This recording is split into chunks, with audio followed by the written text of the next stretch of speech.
Exchange. और बहुत से टेक्निकल भी हमारी टीम के अंदर है, सबने टेक्निकल को ज्वाइन करा रखा है, बहुत से टेक्निकल टीम में भी डेवलपर्स भी हैं। तो क्या बोलते हैं, यार हमें दे देते इससे अच्छे तो हम बना देते। यार हमने तो बहुत एक्सचेंजेस देखे हैं, उनमें तो ऐसा होता ही नहीं है। अभी क्या देखा है क्या नहीं ये नहीं हमें पता, लेकिन कम से कम तक तो टेक्निकल आदमी को सही देना चाहिए। सो द पॉइंट इज कि बाइनांस हो, बाइनांस जैसे एक्सचेंज हो, या प्रोबिट जैसे एक्सचेंज हो, या अभी बाइबिट जैसे एक्सचेंज हो, इन सब में भी डीडोस अटैक होते हैं। What is the DDoS attack? Hackers के ग्रुप होते हैं, हैकर्स ग्रुप होकर वो डीडोस अटैक करते हैं। डीडोस जो टेक्निकल है उसको ये शब्द समझ में आ गया होगा, जिनको नहीं पता वो डीडोस अटैक गूगल पे डाल के सर्च कर ले, ये डीडोस अटैक होता क्या है। अचानक से मिलियन, 10 मिलियन, यानी कि 1 करोड़, 2 करोड़, 5 करोड़ ऐसे ट्रैफिक आ जाता है वेबसाइट के ऊपर, और वेबसाइट के सर्वर स्लो हो जाते हैं। और ये सिर्फ हमारा ही नहीं है, ये सभी का है। मैं अपनी बात नहीं कर रहा हूं अभी भी, मैं अभी एग्जांपल दे रहा हूं। स्लो हो जाता है कि पोर्ट्स ओपन हो जाते हैं और हड़बड़ाहट में बहुत सी कंपनियां उस वक्त अपने सर्वर के साथ छेड़खानी कर जाती हैं। एग्जांपल के तौर पे बहुत सी ईमेल आपको आ रही होती हैं, स्पूफिंग मेल भी होती है, सेम ईमेल होते हैं @gmail.com या google@gmail.com। आप सोचते हो जीमेल से ईमेल आ रहा है मुझे, भाई ये तो भाई गूगल का मेल है, वो स्पूफिंग मेल होता है, सेम मेल होता है।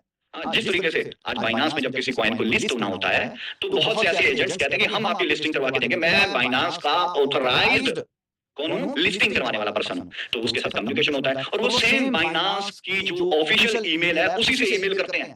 और जब वो सेम ईमेल करते हैं तो क्या होता है, बंदा बोलता है यार वाकई ये तो बाइनांस की ऑफिशियल ईमेल है, मैंने चेक किया है और इसी से ईमेल आ रहा है, यानी कि वो एक डुप्लीकेट ईमेल क्रिएट की जाती है, दैट वाज स्पूफिंग।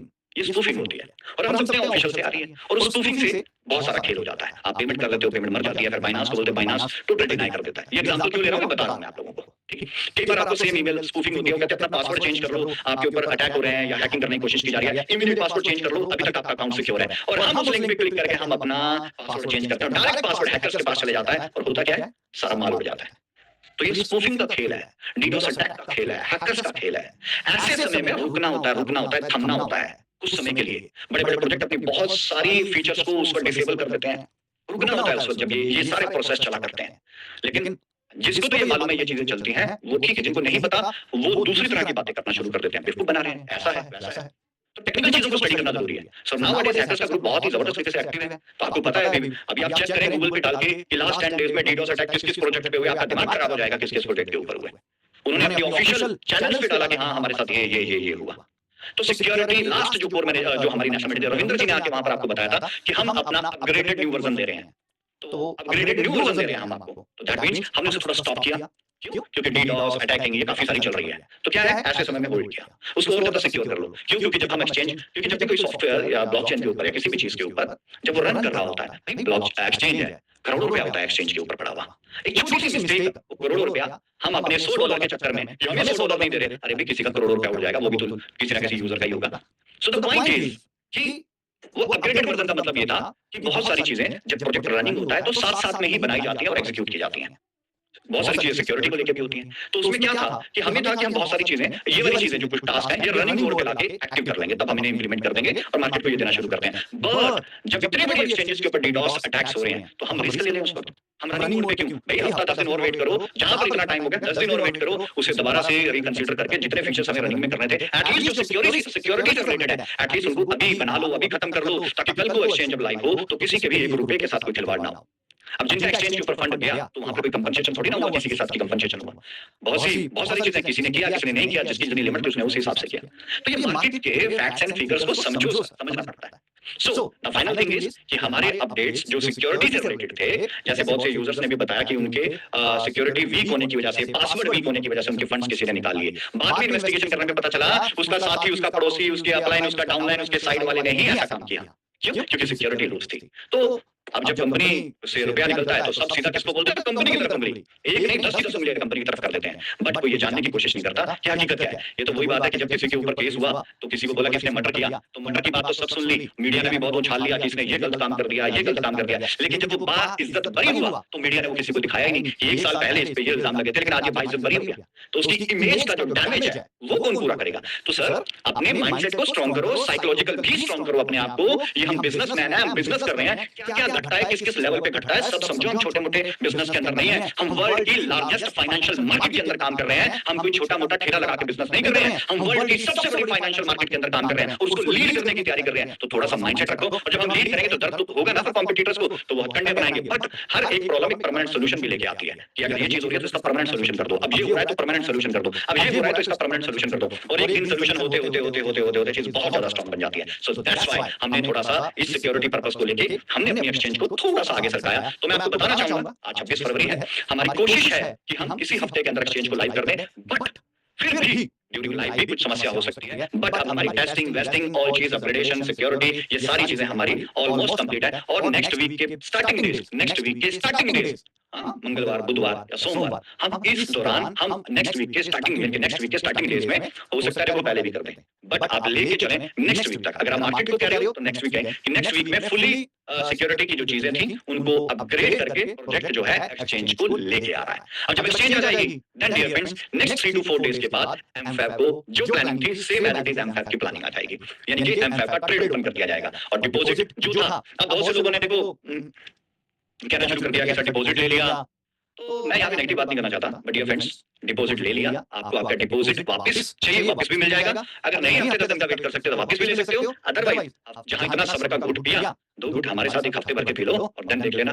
पछतावा ना करना, देर से जरूर है मगर दुरुस्त है।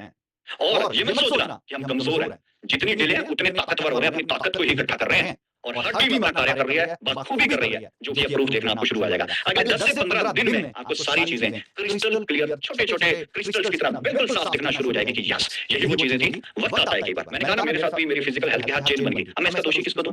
अब ये तो एक अनसर्टेन चीजें हैं और ऐसी अनसर्टेन चीजें बिजनेस के अंदर भी हो जाती हैं। और आईटी है, टेक्नोलॉजी है, आप जितने मर्जी ताले लगा लें, चोर फिर भी ढूंढता है कि मैं ऊपर से जाऊं, मैं नीचे से जाऊं, हेलीकॉप्टर से लैंड कर जाऊं, तो सारी चीजों का सॉल्यूशन किया जाता है, उसको पूरा आइसोलेट किया जाता है। सो दैट थिंग्स हमारी कंप्लीट हो चुकी है।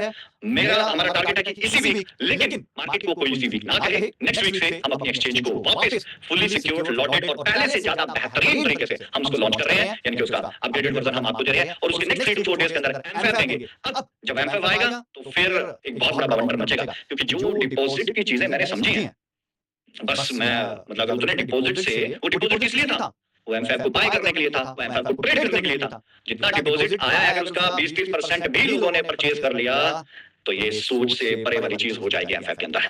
सोच से परे वाली चीज हो जाएगी एमफैब के अंदर। कोई प्रेडिक्शन नहीं दे रहा मैं यहाँ पे, मगर सोच से परे वाली होगी। और आप विटनेस बनोगे, देखते रहना, कहीं 10-15 दिन में कुछ नहीं होता, सब आंखों के सामने होगा, प्रैक्टिकल होगा, लाइव होगा, ब्लॉकचेन पे होगा, एक्सचेंज पे होगा, सब कुछ अपनी आंखों से देख लेना। तो आगे आने वाला टाइम मुझे बिल्कुल साफ-साफ दिखाई दे रहा है कि हम अपने आप को प्रूव करेंगे। थोड़ी सी ब्रेक लग गई, इसका मतलब ये थोड़ी ना है कि हमने ट्राई करना बंद कर दिया जबरदस्त तरीके से। अब यहीं पर एक और पॉइंट था हमारा मैच्योरिटी का। तो मैच्योरिटी को हम ऑलरेडी एक्सचेंज के साथ एग्जीक्यूट कर रहे थे, राइट? एक्सचेंज पे आप मैच्योरिटी ले रहे थे, विड्रॉल कर रहे थे। अब टाइम आ गया था उसके पैकेजेस की लिमिट को बढ़ाने का कि हम उसको 1000, 5000 और 10,000 डॉलर तक की लिमिट को भी ओपन कर दें, ताकि बड़े पैकेजेस भी स्टार्ट कर दें। फिर उनके स्टार्ट करने के बाद हमारा नेक्स्ट स्टेप था कि जो एमएसवी के अंदर मैच्योरिटी हो रही है उसका भी हम साथ के साथ ही काम करते हैं, एमएसवी के साथ भी। तो एमएसवी का मैच्योरिटी, टीएसवी का मैच्योरिटी, बड़े पैकेजेस का भी ओपन हो जाए। बट वहां पर हमने एक प्रॉब्लम फेस किया। अभी भूषण जी ने आपको कितनी अच्छी बात करी कि हैकर ने हमारा ऑडिट किया, मतलब वर्ल्ड की एक बहुत बड़ी कंपनी, उसने ऑडिट किया ब्लॉकचेन का और उसने अव्वल दर्जे की ब्लॉकचेन और पूरे अच्छे रिव्यूज के साथ उसने हमारी ब्लॉकचेन को बताया। थर्ड पार्टी है, वहां पर कोई सिफारिश नहीं चलती, कुछ नहीं चलती, टेक्निकल एनालिसिस होता है, चीजें बेस्ट है, तो फिर उसकी रैंकिंग होती है, रेटिंग होती है और उस तरीके से चलता है। तो फिर हमने यही चीज देखी थी कि एक्सचेंज के ऊपर क्या हो रहा था। एक्सचेंज के ऊपर इनकमिंग था नहीं, बट आउटगोइंग यूएसडीटी का था। सो दे आस्किंग अ क्वेश्चन कि आपकी एक्सचेंज के ऊपर इनकमिंग तो है नहीं, आउटगोइंग कैसे हो रही है? अब उनको थोड़ी ना बोल सकते कि इनकमिंग तो भैया ई कैश में हो रही है, मैच्योरिटी का है, और आउटगोइंग में कंपनी खुद से यूएसडीटी दे रही है, तो क्या होता? ऑडिट फेल हो जाता। तो फिर हमने इसका सॉल्यूशन किया। अब जितनी ट्रांजैक्शन उस पे गई, पहले उसको रिवर्स किया। अब चैलेंज समझे यार, हमारे भी चैलेंज को अंडरस्टैंड करें।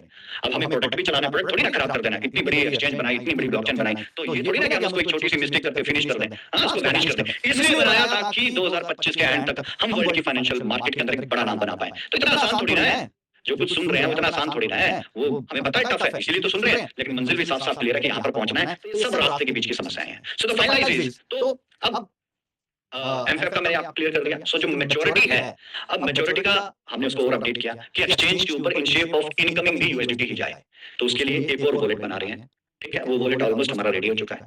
मैच्योरिटी एडमिन पे जाएगी, एडमिन उस वॉलेट में मैच्योरिटी को एग्जीक्यूट कर देगा। उस वॉलेट से आप क्लिक करोगे तो एक्सचेंज के ऊपर यूएसडीटी जाएगा। अगर हम डायरेक्ट का मैच्योरिटी दे दें, हम डायरेक्ट भी दे सकते हैं, डायरेक्ट भी देंगे तो एक्सचेंज पे number of users, transactions, volume, काफी सारी चीजें हर्ट होती हैं। और एक जो हमने कमिटमेंट किया था कि एक्सचेंज के ऊपर देंगे, वो भी कहीं न कहीं पर चेंज होता है। So now the point is हम रियल यूएसडीटी ही एक्सचेंज पे ट्रांसफर करेंगे और आप रियल यूएसडीटी ही एक्सचेंज से विथड्रॉल करोगे। सो ये ऑडिट रिपोर्ट को भी बहुत बेहतर बना देगा और एकदम वॉल्यूम बनेगा, तो फिर ऑडिट कंपनी भी बोलेगी यस कि कम समय में ये एक्सचेंज जो है टॉप की ओर जाने वाली है, अच्छा वॉल्यूम क्रिएट कर रही है। सो दैट्स व्हाई ये भी सारे पैरामीटर्स हैं। तो अब हमने यहाँ पर वो रिटर्न्स, ट्रांजैक्शंस रिटर्न की, वॉलेट रेडी है। अब इधर से एक्सचेंज लाइव होगी, एक्सचेंज के 3 दिन का एमफैब आएगा, एमफैब के ठीक 3-4 दिन के बाद हम दोबारा से मैच्योरिटी स्टार्ट कर देंगे। अब मैच्योरिटी स्टार्ट होगी तो जो पहले रिटर्न ट्रांजैक्शंस आई हैं उनको एग्जीक्यूट करेंगे, फिर पैकेजेस को बड़ा करना शुरू करेंगे।